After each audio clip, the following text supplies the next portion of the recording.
Programa Os Pingos nos Is, recebendo também as pessoas que nos acompanham pelas emissoras de rádio espalhadas por todo o Brasil. O esquema no INSS, que desviou mais de 6 bilhões de reais dos benefícios de aposentados e pensionistas. Em destaque, principalmente, informações que foram divulgadas nos últimos dias a respeito de posicionamentos de parlamentares que integram a base do governo, que derrubaram, cancelaram regras e dispositivos que dificultavam fraudes nos benefícios dos aposentados e pensionistas. Agora, Beraldo, quando a gente fala desse processo de ressarcimento, algumas ações sendo tomadas pelo governo, pelo INSS, inclusive, tem a informação para você que nos acompanha que essas associações terão 15 dias, 2 semanas, para comprovar o vínculo com os beneficiários e vão ter que juntar informações e documentos, comprovação da associação, autorização do desconto e também documento de identidade, também assinatura daquele que teria contratado o determinado serviço. E a gente precisa olhar, né, Beraldo, para um grande desafio que vai ser reunir o volume de dinheiro para pagar todo mundo. Você, em outros programas, chegou a destacar as estratégias que são adotadas em fraudes para esconder e muitas vezes até enviar os recursos para outros países, né? Blindar esse tipo de patrimônio. De que maneira o governo pode conseguir alcançar esses recursos para não usar dinheiro público para pagar aqueles que foram lesados, hein, Beraldo? Tem uma luz para compartilhar com a gente? Olha, tem aquela frase famosa, né, de siga o dinheiro. O governo, ele precisa oferecer todos os instrumentos necessários e possíveis que estejam ao alcance do poder público para que a polícia faça o seu trabalho de investigação. A polícia, com o Ministério Público, e eles vão conseguir mapear, sobretudo hoje, com tanta informação que se tem em relação à movimentação financeira, e essa movimentação financeira, ao contrário de outros ambientes de corrupção do poder público, ela se dá a partir de transferências bancárias. Então vem o desconto, você consegue identificar o desconto nas aposentadorias, esse desconto vai para uma conta específica da associação, que assinou um contrato, um convênio com o INSS, e a partir dali se mapeia para onde esse dinheiro foi. Eu sou favorável de que empresas envolvidas, escritórios de advocacia e outras similares que estejam envolvidas na recepção de um volume brutal de dinheiro, transferências milionárias para determinados prestadores de serviço, que esses também tenham esses valores bloqueados. Por quê? Porque isso tudo era um esquema de faz de conta.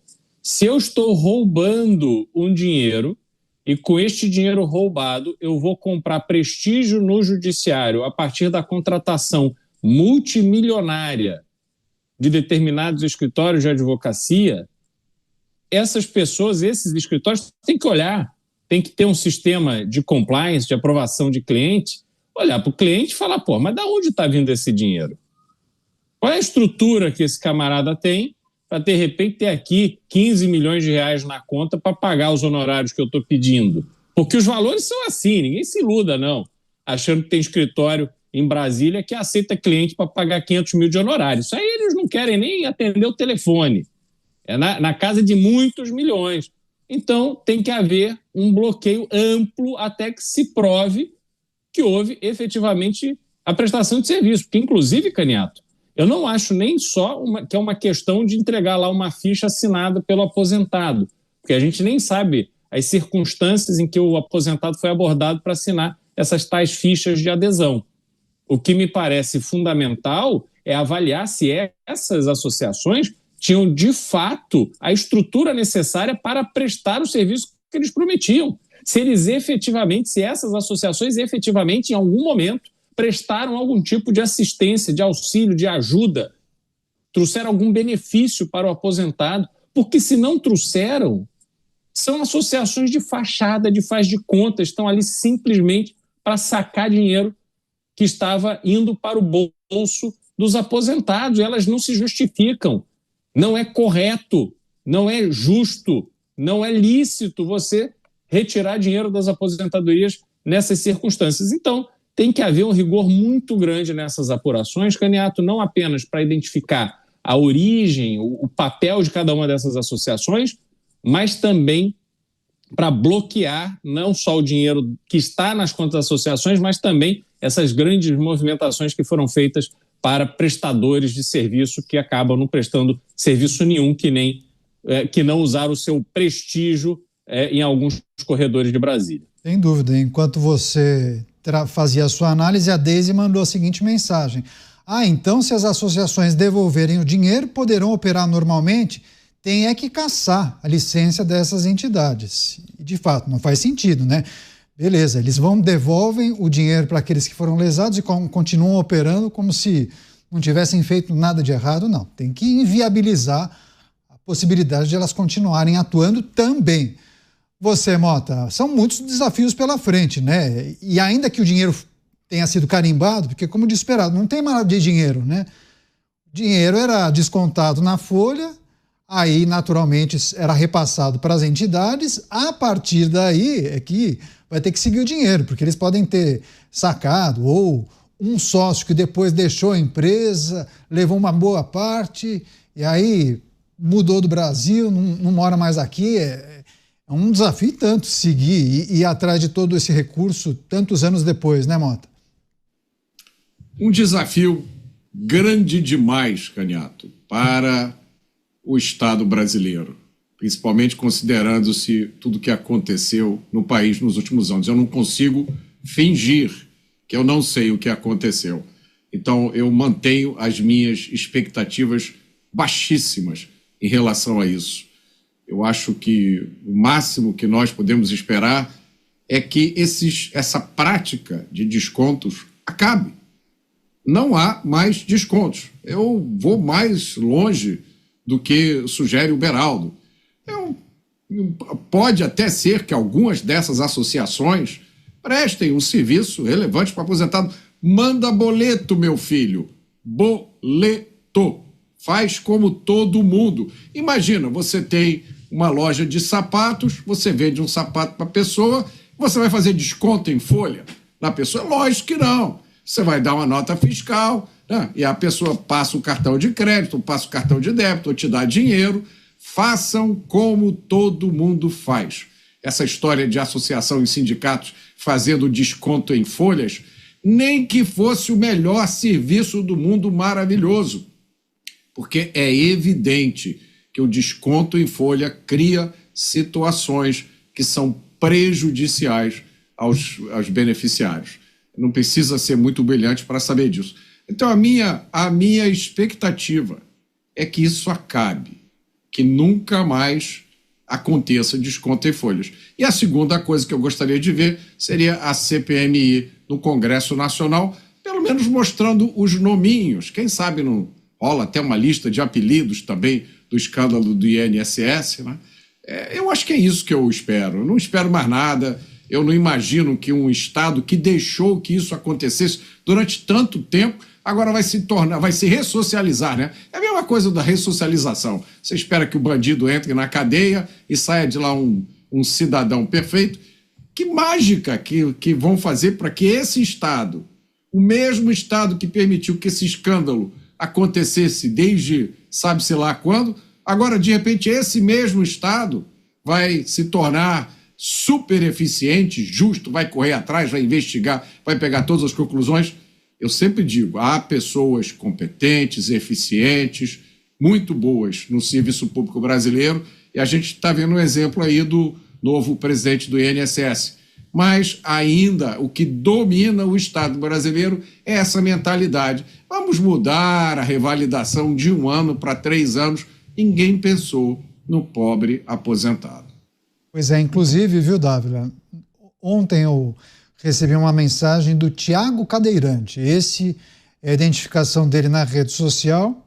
Ele, obviamente, é cadeirante e disse: Caniato, eu sou vítima do consignado. Quero denunciar, inclusive, a entidade. Enfim, ele faz um texto apresentando a dificuldade dele. Ele recebe um benefício e teve descontos no caso do empréstimo consignado sem fazer a solicitação. É algo que a gente vai tratar muito. A gente fala dos descontos associativos, mas tem também os empréstimos consignados.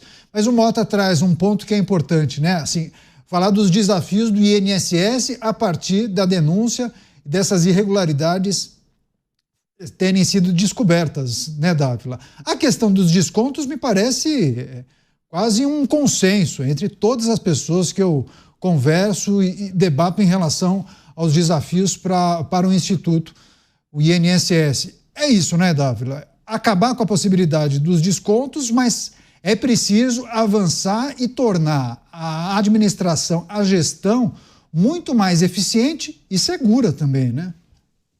Com certeza, Canhato. Então vamos começar pela regra número 1. Acaba qualquer débito automático. Não tem mais débito automático, porque isso foi vetado pelos partidos de esquerda. É óbvio que essa é a primeira medida. Não tem mais débito automático. Você, se tiver que pagar alguma coisa, tem que receber, pode ser o boleto, como o Mota falou, pode ser alguma coisa, mas você tem que dar autorização e pagar, tem que entrar com senha, código. Você não pode simplesmente ter desconto automático. Isso não existe. Ainda mais para uma coisa que é voluntária. Mas veja o Brasil hoje, como as regras não são respeitadas. A gente está falando do INSS, mas, por exemplo, nós aprovamos uma reforma trabalhista que permite banco de horas. Então, por exemplo, se você trabalha como enfermeiro ou cuidador de uma pessoa mais velha, tal, você pode ter ali um banco de horas. Aí sabe o que acontece? Alguns juízes da Justiça do Trabalho agora, Caneta, dizem assim, não aceito o banco de horas. Mas como não aceita? Está na lei, é aprovada na lei. Não aceito o banco de horas porque não é bom para o trabalhador. Mas quem é o juiz para dizer o que é bom ou não é bom para o trabalhador? Se ele fez um acordo e ele topou fazer banco de horas. Ou, por exemplo, que ele topou fazer um acordo em determinadas condições, que é o que permite a lei hoje, é o negociado sobre o legislado. Então, aí chega um juiz lá e fala assim, não acho que isso é bom para você, então, mesmo que você aceitou o negociado sobre o legislado, não vale. Então, o problema todo, Canhato, é essa insegurança das leis, das regras do jogo no Brasil. É uma coisa assustadora o que vem acontecendo. É o desrespeito à lei, o desrespeito à Constituição. Sai da cabeça de cada um qual é a real interpretação, mesmo que aquilo foi acordado entre pessoas. Então, assim, é um escândalo isso que está acontecendo no Brasil. Então, ou nós lutamos para restabelecer a credibilidade das instituições, da lei, das regras do jogo, o Brasil vai ladeira abaixo, vai virar o faroeste, é a regra do mais forte, é a regra de quem consegue impor. Então, não pode ter um país que hoje depende da interpretação pessoal de cada um para fazer valer os seus direitos que estão garantidos na lei e na Constituição do país. Então, eu entendo o ceticismo do Mota, eu compartilho com esse ceticismo, mas nós temos de insistir, nós temos de fazer a investigação. Um exemplo clássico foi a Petrobras, que foi uma empresa assaltada no governo Dilma Rousseff. A empresa atingiu o seu menor valor de mercado de todos os tempos, desde a criação. Depois foi sanada. Depois teve uma gestão séria e a Petrobras voltou a ter uma ação muito bem cotada no mercado. E agora, evidentemente, está sendo aparelhada novamente. Mas o que não pode acontecer é essa volatilidade, essa gangorra. Um vai, arruma a casa, o outro vai e destrói a casa. Por quê? Porque a governança está ruim. Então, nós precisamos aprovar a reforma administrativa, nós precisamos melhorar a governança pública para evitar que essas coisas continuem a acontecer de maneira recorrente, corroendo a credibilidade das instituições, da lei e do Estado. Se não tivermos leis, instituições e Estado que gozem da credibilidade, da confiança das pessoas, não existe democracia. Agora, Beraldo, INSS sob nova direção, já até trouxemos aqui em outros programas o perfil de Gilberto Valler. Há informações de que ele é muito bem intencionado, conhece o Instituto, e ele concedeu uma entrevista muito interessante a um portal de notícias dizendo que ele quer o INSS, os servidores querem o INSS fora das páginas policiais. Para isso, na sua avaliação, é preciso fazer o quê? Tem alguns tópicos que você gostaria de destacar para transformar o INSS em uma autarquia mais eficiente, Beraldo? Neto, eu tenho certeza que o INSS é formado por uma maioria de servidores comprometidos, competentes, dedicados, que de fato não compactuam, não concordam com o uso dessa instituição como um instrumento de desvio, de corrupção, de pessoas que querem se aproveitar de aposentados, muitas vezes aposentados indefesos. Agora, resolver o problema do INSS exige uma revolução na forma de conceber o papel do INSS e o modelo de aposentadoria que temos. É um país que tem problemas estruturais muito grandes, muito grandiosos, e as pessoas precisam se preparar para uma aposentadoria dentro da realidade desse país ineficiente. Até porque, se nós não estimularmos, de alguma forma, a melhora da eficiência e da produtividade da mão de obra brasileira, me desculpe, mas nós não temos a menor chance de dar certo, de prosperar no mundo que temos hoje. Portanto, é preciso mudar esta concepção da administração das aposentadorias. E, enquanto isso, é preciso investir em tecnologia, em fiscalização, em inteligência que possa trocar, compartilhar, cruzar dados e, a partir deste cruzamento de dados e análise de dados, identificar aonde tem problema, para que esses problemas sejam solucionados antes de virarem fraude de 6 bilhões de reais. Só que aí entra um ponto fundamental, Caniato. Pode-se fazer isso tudo. O novo presidente do INSS pode ser super bem intencionado, mas ali o que prevalece é o interesse político. Sempre foi assim. É sempre com a bênção política que as pessoas erradas chegam nos lugares certos. E a partir do momento em que ocupam esses lugares, começam a tomar decisões contrariando o interesse público e favorecendo o interesse de uma meia dúzia de safados sem vergonhas que usam o poder que possuem para se beneficiar pessoalmente dele. Então, é um trabalho extenso. Acredito que hoje o presidente do INSS tem instrumentos muito pouco limitados, que é fundamental uma mudança completa de mentalidade e de concepção do que deve ser o Estado brasileiro. Pois é, Mota, a nossa audiência sempre relembrando episódios, né? Episódios de 10, 20, 30, 40 anos atrás. O Brasil e os casos de corrupção, né? Nas empresas públicas, nas autarquias, esquemas que envolveram parlamentares, deputados, senadores, aquela influência de ministros, secretários, os processos licitatórios, as obras faraônicas que são iniciadas e depois não se avança naquilo. Muitas administrações não conseguiram concluir algumas obras, aqueles esqueletos espalhados por todo o Brasil. Problema antigo, né, Mota? A reforma administrativa pode corrigir essa distorção do serviço público, da administração pública, Mota? Não, eu não acredito nisso. Quem vai fazer essa reforma administrativa? São anjos que vão vir do paraíso? São marcianos que vão descer aqui no Brasil? Não! Quem vai fazer a reforma administrativa são os políticos, os mesmos políticos que estão envolvidos nisso tudo. Qual é a chance dessa reforma administrativa ser uma coisa que realmente mude o Estado brasileiro? Eu acho que a chance é quase zero. A corrupção, ela penetra na política em todos os países do mundo. Não existe país que não tenha corrupção. Se você for na Alemanha, se você for no Japão, nos Estados Unidos, na França, no Reino Unido, em todo lugar tem corrupção, porque o poder oferece tentações que para muitos homens são irresistíveis. O sujeito está ali fazendo uma compra de R$1 bilhão, aí o fornecedor chega no ouvido dele e fala, olha, coloca mais um zero aí, ninguém vai ver, rapaz. E aí você resolve a sua vida, em vez de você ficar dependendo desse salário aí, você está com sua vida toda resolvida. Então sempre vão existir homens que vão ceder a essa tentação. O problema aqui no Brasil não é que exista corrupção no Estado.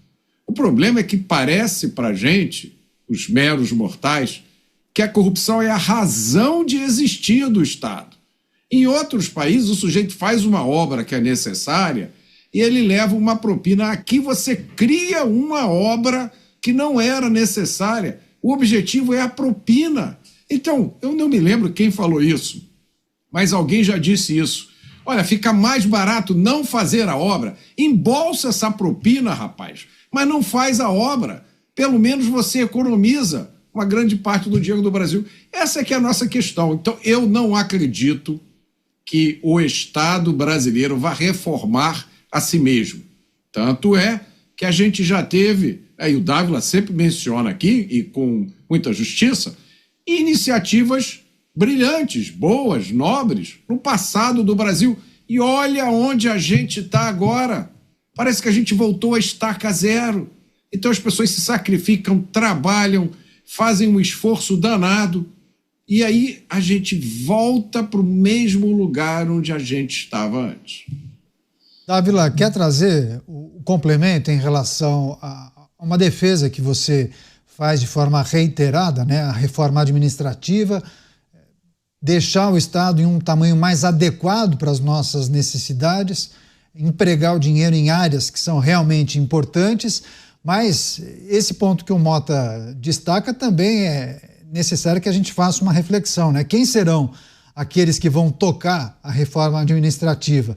Será que são aqueles que pedem as diretorias do banco de porteira fechada? Candidato, não existe bala de prata. Uma reforma só não vai resolver a questão da corrupção no Brasil. São várias reformas, é uma mudança de atitude, de gente. Agora, a reforma administrativa, ela é importante para uma coisa. Aqui mesmo nos nossos comentários, tanto o Beraldo quanto o Mota fazem questão de ressaltar os bons funcionários públicos que existem na administração pública, seja no INSS, na polícia, na educação, sempre tem gente boa. E o que a reforma administrativa vai fazer é dar holofote para esses bons funcionários poderem ascender na carreira sem negociação política, sem ter que agradar um deputado, um senador para ser nomeado. Não, é pelo mérito. O mérito, é o desempenho dele que vai fazer ele subir na carreira. Então, é uma mudança de critério que você vai conseguir começar a separar o joio do trigo e justamente dar mais poder e voz para os bons servidores. Eles merecem ser reconhecidos, eles merecem ter uma remuneração melhor e eles não merecem o critério atual que a ascensão em qualquer carreira hoje no setor público é por tempo em serviço, que faz com que o bom funcionário, aquele que trabalha, é honesto, chegue ao topo da carreira da mesma forma que o pilantra, indicado que não trabalha, que pendura o paletó e vai embora para casa, porque é uma questão de tempo e serviço. Então, é uma mudança de critério para valorizar o bom servidor. É isso que faz com que todo o serviço público, onde há carreira estruturada, pode ser na França, no Reino Unido, em Singapura, existe funcionário público que segue uma carreira baseada em desempenho. E nós precisamos disso justamente para acabar com essas indicações políticas e diminuir justamente esse aparelhamento do Estado. Veja só o que aconteceu. E aí o Mota tem razão. O Brasil dá 2 passos para frente e 3 para trás. No governo Temer, nós criamos a lei das estatais. A lei das estatais era para impedir nomeação política para estatais, para conselhos de empresas públicas, justamente para moralizar, para escolher gente que tem currículo, que tem conhecimento e parar de lotear empresas de acordo com o partido político. Aí o que acontece? Vem esse governo e acaba com a lei das estatais, com o apoio do Supremo, aí deixa aparelhar e depois tem uma revisão da lei, Canhato. Não, agora volta, mas tá bom, e agora e aquelas pessoas que foram indicadas? Não, essas aí deixa ficar. Como é que pode uma coisa dessa? Como é que você pode aprovar uma lei moralizadora? Aí existe uma brecha para imoralidade, aí a lei volta a valer e mesmo assim, Canhato, olha as nomeações políticas que continuam a ter. Todos os tribunais de contas dos estados, tudo nomeação de parente político. Mas não é uma sem vergonhice que não acaba mais.